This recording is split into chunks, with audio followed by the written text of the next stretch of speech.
Welcome to another episode of Masks Off. I'm Tia. And I'm Kim. And today we're talking about, you've probably heard us mention it in previous episodes, about accepting the as is. So it's about acceptance of what is actually happening in the present moment. And like always, we start with a quote. So our quote today is from Ilana Van Sant, and it is, "Acceptance does not mean you agree with, condone, appreciate, or even that you like what has happened. Acceptance means that you know, regardless of what happened, that there is something bigger than you at work. It also means you know that you are okay and that you will continue to be okay." Ooh, that's a good one. It is a good one. It encompasses a lot about acceptance. It does. It does. I'll tell you though that this has been a hard one for me throughout my life. I wish I had a different vantage point or view of this because I never was good at accepting the as is. I was always, future-based thinking in the future. Right. And I love what Dr. Shafali has said once. She's always said about the sky, you want the sky to be orange when the sky is blue. Right. And that just is another way of saying that you're not accepting the reality of what is. And especially if the reality is crappy, it's hard. That's the hard part. I'm okay. I love accepting the as is when it's good. Oh yeah, it's super easy. Yeah. Right? When everything is going really smoothly, Yeah. And life is good. Mm-hmm. Everybody's cooperating. Right. No one's giving me a hard time. Right. Exactly. It's, hey, nothing feels uncomfortable. Right. Yes. So it's easy when we're not feeling discomfort or some feeling we don't want to feel. But when we have those hard feelings, that's when we resist what's going on within us. And my dog is barking. Yes. That's the as is. It is the as beautiful. Is. There you go. Beautiful. Dog is barking in the back while we're recording. Acceptance of the as is. That's right. I'm going to actually pop open the door. So you keep talking. I will keep talking. Yes. We were just actually talking before we started recording that, we were both feeling in a brain fog and wondering whether or not to record. But as we've said in the beginning, that we're showing up real, authentic in the as is. We are not all about production. We're not about making this fancy. So when the dog barks or if I have to clear my throat because of allergies, or Tia and I are both feeling a little bit in a brain fog and we're like, oh, do we still record or not? Yes, we're going to show up in the as is, and it is what it is.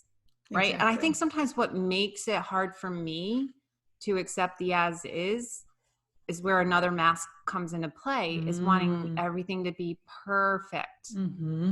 Right. And wanting everything to be perfect and not being able to, as you said, tolerate that discomfort. Right. Right. Because really that is often the driving force of why we're resisting what's happening in the moment, because we don't want to feel what we're feeling. And we want it to just go back to being easy. So what have you done in your life to get better with accepting the as is, or is that still a struggle for you? It's definitely a lot better. I mean, of course, there's moments where I'm like, I just want to bury my head in the sand, which is interesting. That'll be a conversation we're going to be talking about at some point too, pretty soon, actually. Yep. our plan is in the next episode to talk about that. So I won't go down that route, but what I will say is, I have had so many opportunities to practice having children, having twin daughters, and there's always moments in parenting, right, where your kids are fighting or there's something going on. So you have umpteen opportunities to practice just by having a family and just being in relationships with people. So for me, having been an only child, I don't understand sibling conflicts. I understand it more now, or actually it's more, I am more accepting of them now. Like before doing this inner work, they would have a fight and it would shatter my belief that siblings are supposed to get along, especially twin siblings. Twins are, the story is they have this magical connection, and they do, and they also fight. And so when they would fight, I would resist it and everyone needs to get along. I would try to step in, which only made things worse. But I was stepping in because I was uncomfortable with them not treating each other well. And them going, they knew exactly what pain points to hit in each other. They still do. And so it was painful for me to watch two amazing humans that I adore and love tear each other down. And so it caused that uncomfortable feeling, and then like you said, then I'd go into the future and be like, they're never going to talk, and the relationship is going to be awful, and they're going to be siblings who, as adults never have any just go into the worst case scenarios, right? Yeah. Catastrophizing. Right. Oh yes, I was very good at that. Still do at times, but much less so now.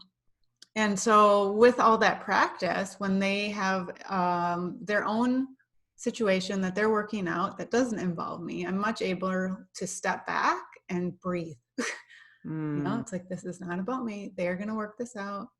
This is between them. I mean, there are times I do step in, but very rarely now, because it often only makes things more intense, because now it's triangulating and someone feels that I'm picking sides or whatnot. So it's that acceptance of, right now they are having a conflict, and it's happening in front of me.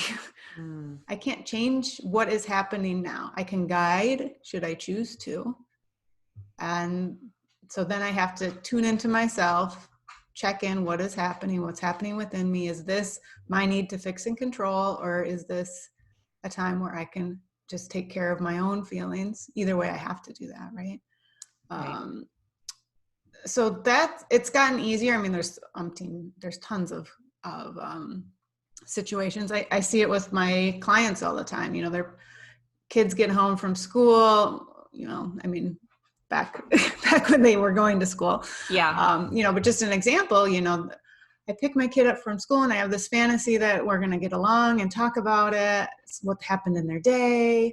And I met with crabbiness and, I'm like, why can't they just have a conversation with me? So the parent is immediately resisting the as is and not recognizing what does their child need from them in that moment. Because they have this fantasy that I'm going to pick them up from school and, maybe in their mind, they're going to go get ice cream or go, to the park or something. And they're met with resistance right away from their child.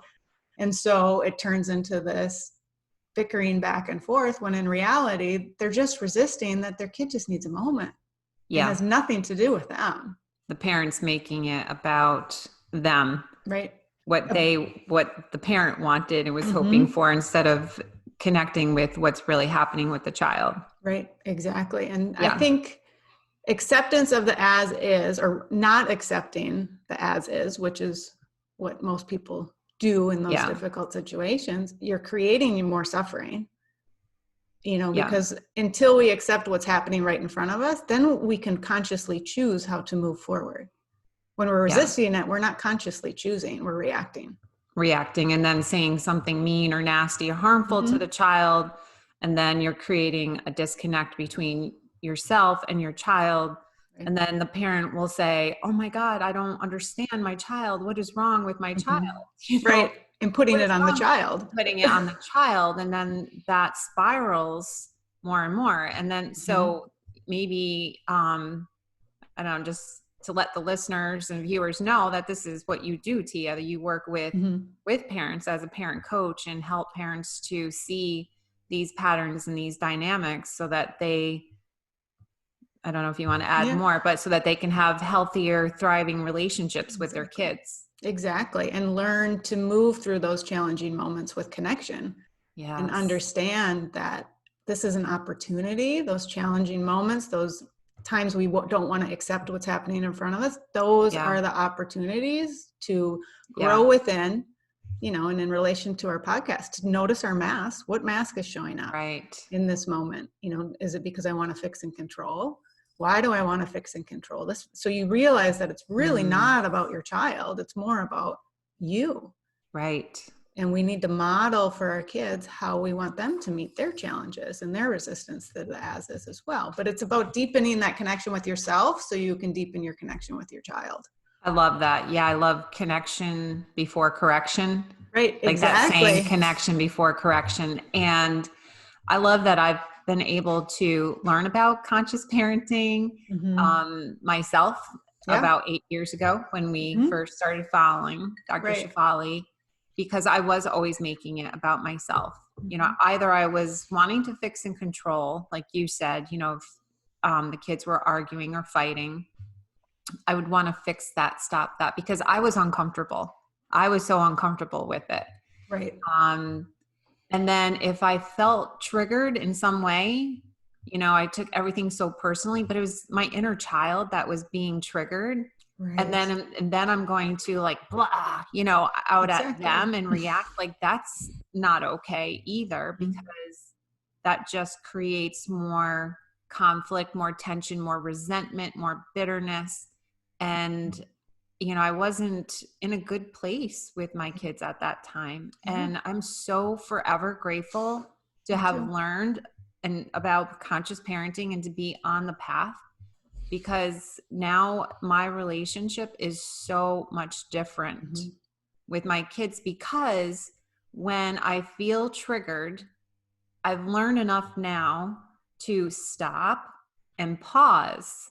Exactly. And I go inward and I ask myself, what is this about? And 9 times out of 10, it is about me taking something personally. Yes. Oh, that's another topic we need to talk about. Yes. Taking it personally, feeling triggered. Write that one down. Because I know, like all you parents out there, I know that you have felt this and experienced this, right? Like, oh, after all I've done for you, does that sound familiar? After all I've done for you, you're going to talk to me this way. You have no idea how much I do. No idea. I get it. Yes. Get it. Been there. So not putting anyone down, not criticizing anyone. No, we're speaking from personal experience. From personal experience. I have said that, I've been there, done that. However, I still need to take responsibility. And I still need to own that. And I need to look inward, and I need to see what's going on within me and do the work.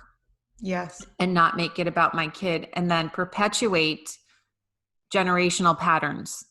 Because that's what this is, right? You know, I learned these patterns, these ways of being, thinking from my parents, who learned it from their parents. And it's not about blaming or pointing fingers, because everyone did the best they could with what they had. But it is about recognizing and taking responsibility and stopping the cycle. Exactly. And I do want to point out too, you know, because both you and I were at similar places when we learned this. We did not have younger kids when we started practicing conscious parenting. We had, you know, middle school age.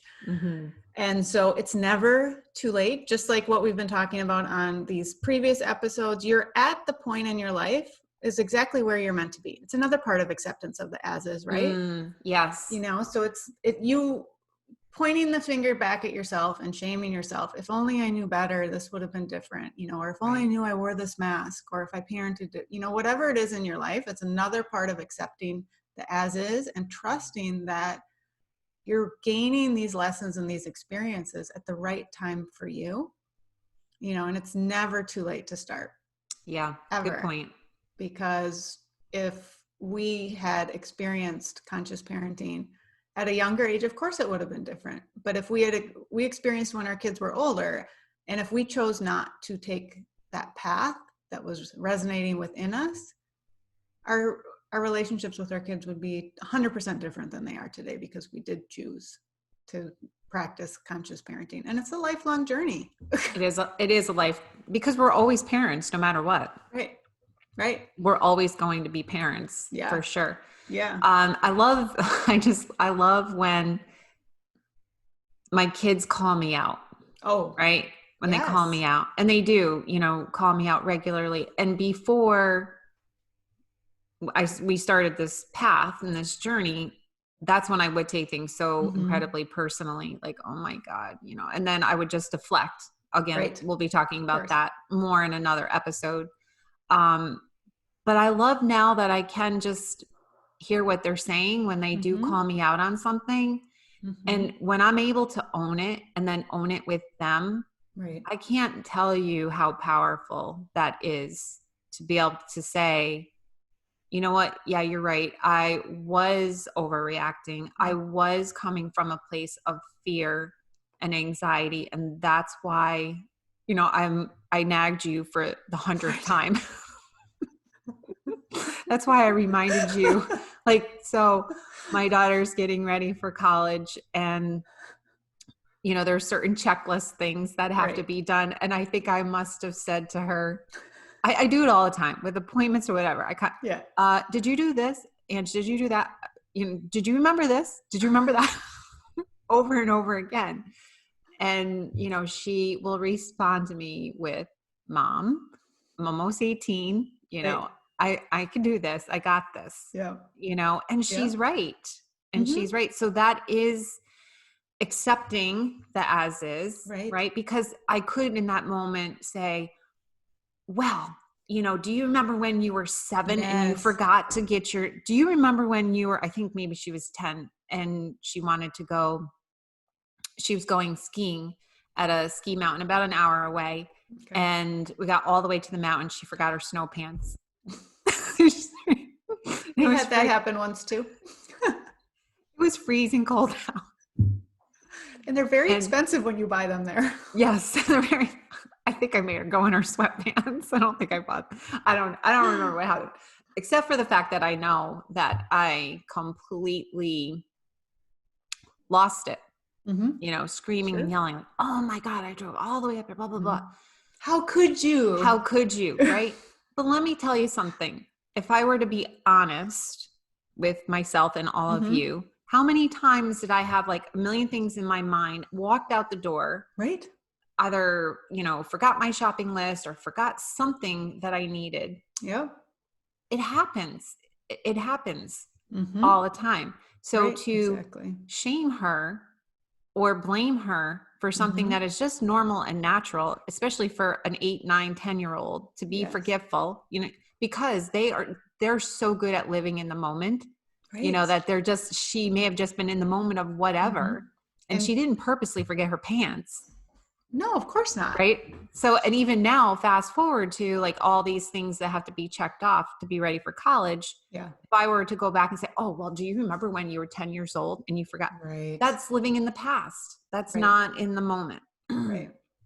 Right. So being mindful of, when I think about the as is, I think about living in today, the reality, not throwing the kitchen sink at your child or partner or friend. Do you remember when you did blah, blah, blah?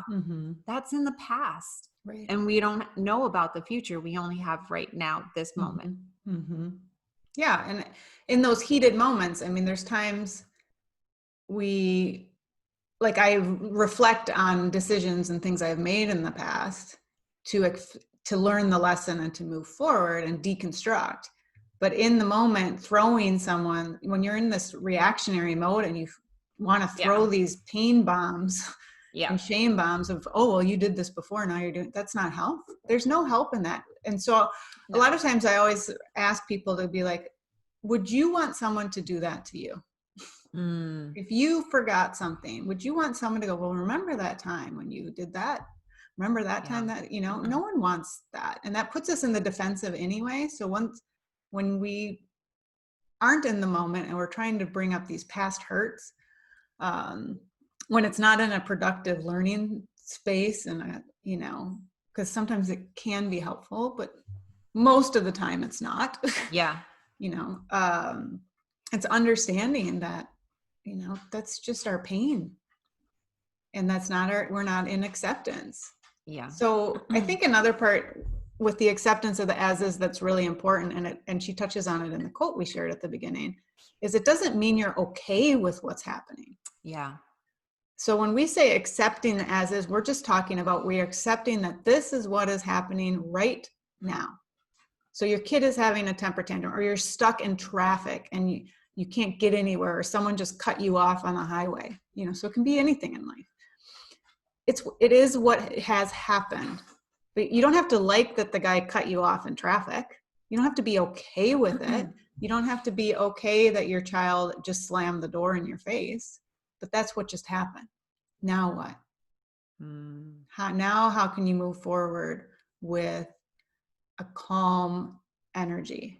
And so tapping into yourself so you can make a conscious choice of what is going to be helpful in the moment instead of that reaction. So to be clear, we're not talking about, oh, someone just treated me like crap and I have to accept it.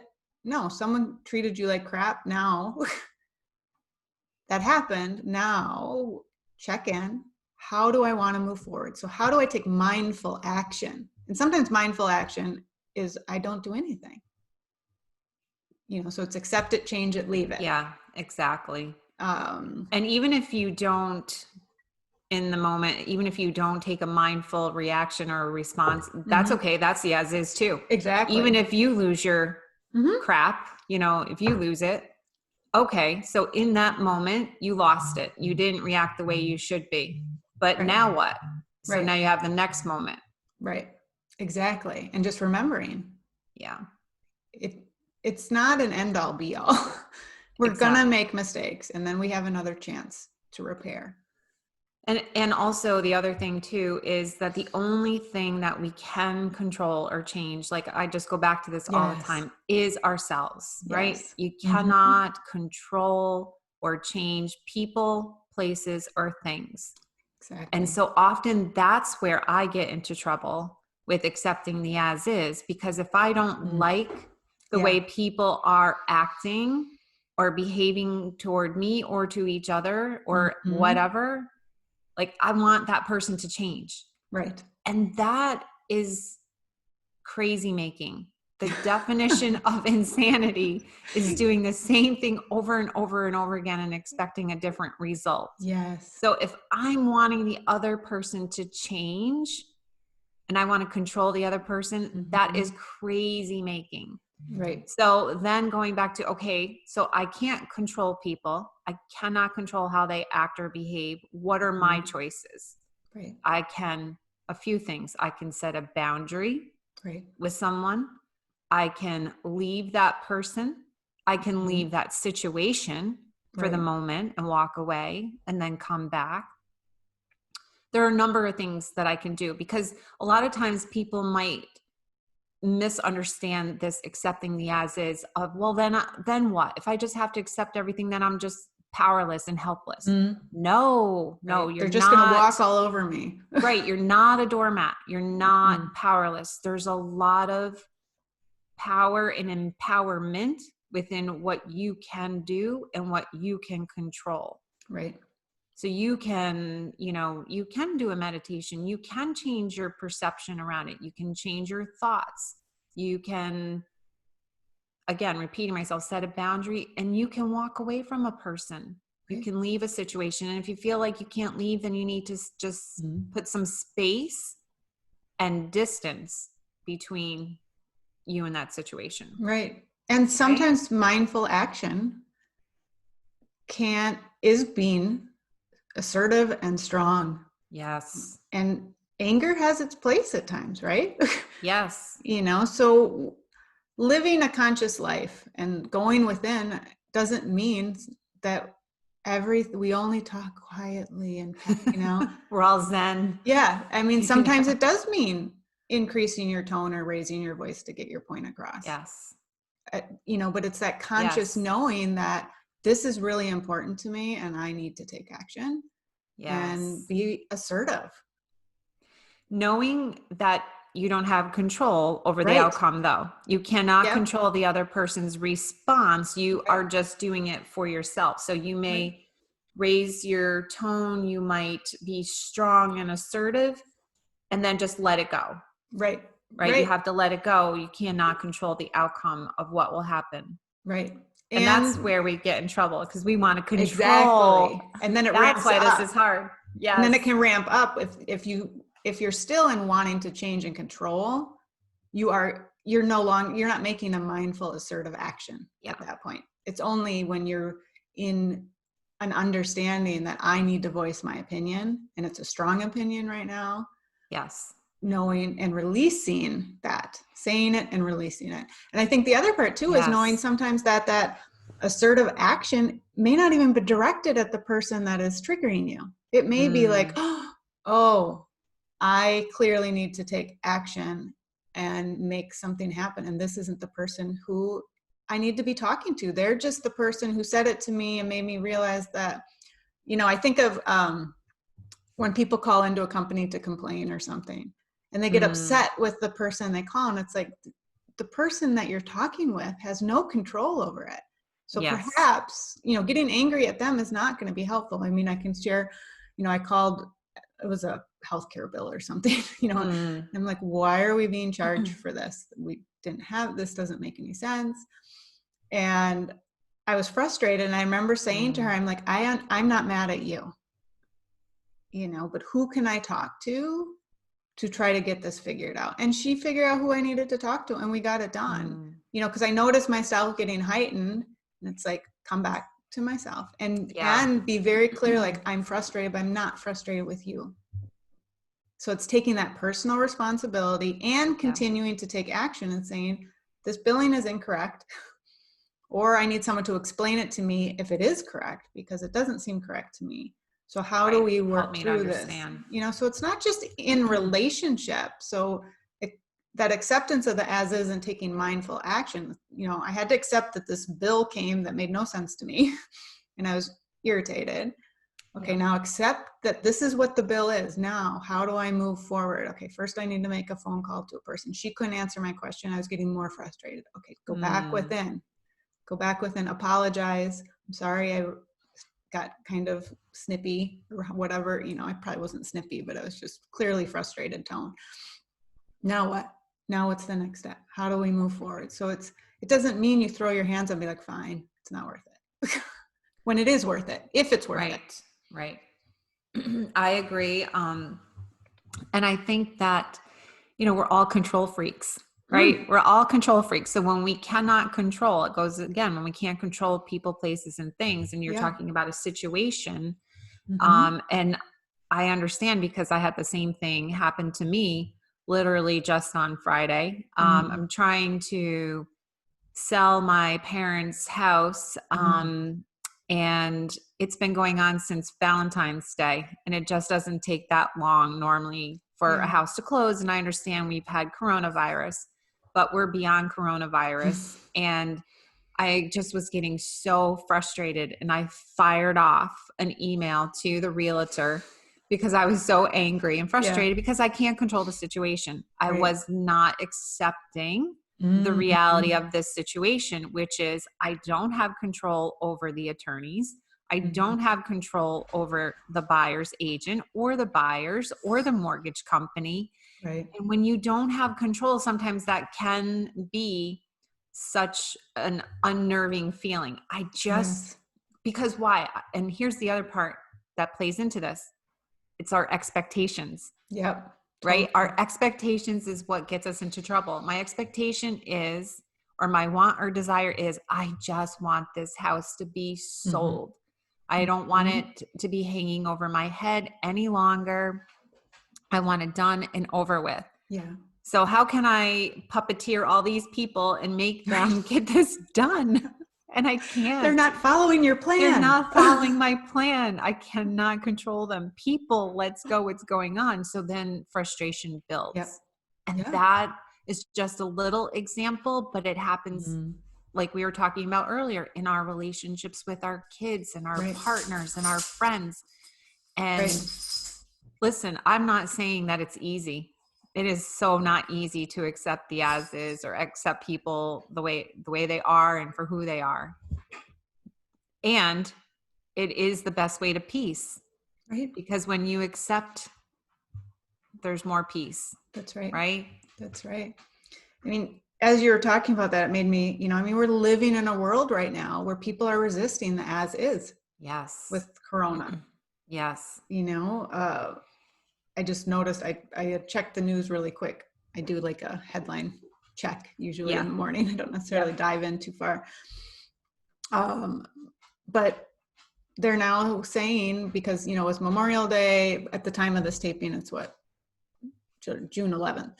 Yep. So for reference point, you know, but people have been out for Memorial Day. And so now the numbers are starting to peak, you know, and there'll probably be more of a peak with the protesting to come as well. And then obviously the other protesting that had happened prior with, Right. you know, open up the states and stuff. And they're now saying that we're seeing the results of this. So people, even though there were still some stay-at-home orders, people, you know, was getting nice out and not, you know, necessarily staying in home and place, and people are frustrated. And I understand, and everyone has to make their own choice. So there's no judgment here, but it's just the recognizing, you know, your kids are being schooled online, the resistance there that we've heard Oh about. yeah, so much. You know, and it's like, it's frustrating. They're not getting as good of an education or whatever the story is, or I want to just go to a movie, you know, whatever is playing up for each individual person, because it's different. But this is the reality. The movie theaters are not open. You can't make them become open. Yes, you want to go there, but resisting the fact that you can't go to a movie theater isn't going to change it. Resisting the fact that, I mean, we're getting towards the end of most schools being open, but resisting that your kids have to pop on a Zoom call and it seems pointless, it's still what it is. Yeah. But why so are hard. you resisting it? Flow with it. Yes. It is the reality. Can you change how the schools made the transition to online school? No, you can't. They're doing, you know, everyone's doing the best they can. So how can you meet this situation and support your child in that moment? Right. What other choices can you make? Mm-hmm. Yeah, that's interesting. And then I'll just add one last example.